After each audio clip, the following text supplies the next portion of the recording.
வணக்கங்க. இன்னைக்கு நம்ம பாதாம் ஹல்வா எப்படி பண்ணுறதுன்னு பார்க்கலாம். இதே ரெசிபியை இங்கிலீஷில் பார்க்கணுன்னா மேலே இருக்க இந்த லிங்கை கிளிக் பண்ணுங்கள்.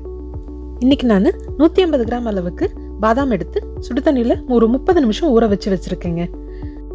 ஊறினதுக்கப்புறமா ஆள்காட்டி விரலுக்கும் கட்டை விரலுக்கும் நடுவில் வச்சு அழுத்துனீங்கன்னாலே தோல் சுலபமாக நீங்கி வந்துடும்.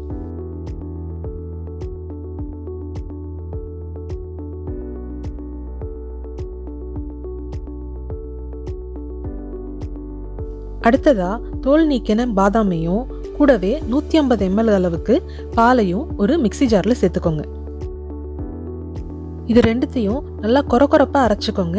மையா அரைச்சிங்கன்னா பாதாம் ஹல்வாவோட டேஸ்ட் நல்லா இருக்காது. –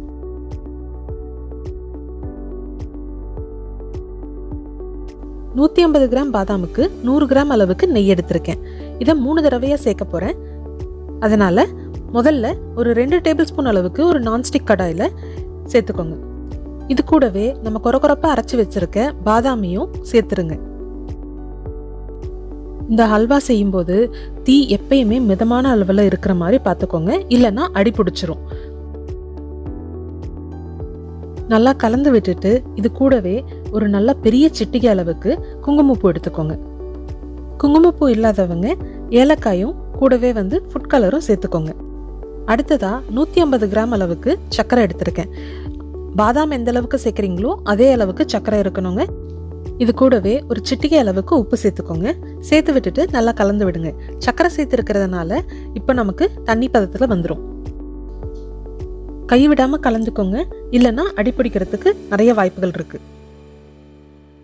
இந்த பதத்துக்கு வந்ததுக்கு அப்புறமா நான் திரும்பவும் ஒரு 2 டேபிள் ஸ்பூன் அளவுக்கு நெய் சேர்த்துக்கிறேங்க.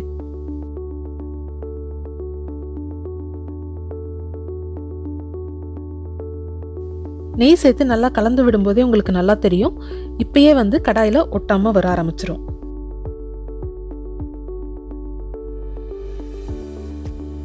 பாருங்க, நான் இன்னைக்கு ஃபுட் கலர் எதுவுமே சேர்க்கலைங்க.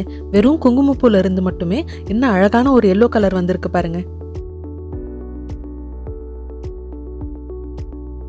இப்போ கடைசியா இருக்கக்கூடிய நெய்யை சேர்த்துருங்க.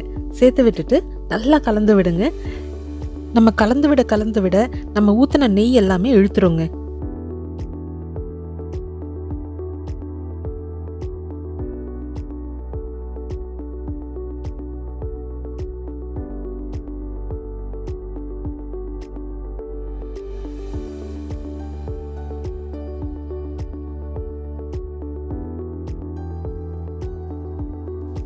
பாருங்க, இந்த மாதிரி கடாயில சுத்தமா ஒட்டாம நல்லா சுத்தி வர ஆரம்பிக்கும் போது நம்ம கேஸ் ஆஃப் பண்ணிடலாம்.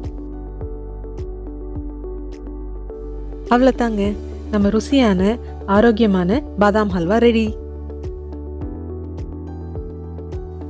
இதுக்கு மேல நம்ம வெட்டி வச்சிருக்க பாதாமையும் கூடவே கொஞ்சம் குங்குமப்பூவையும் சேர்த்து தூவி விட்டு சர்வ் பண்ணிருங்க.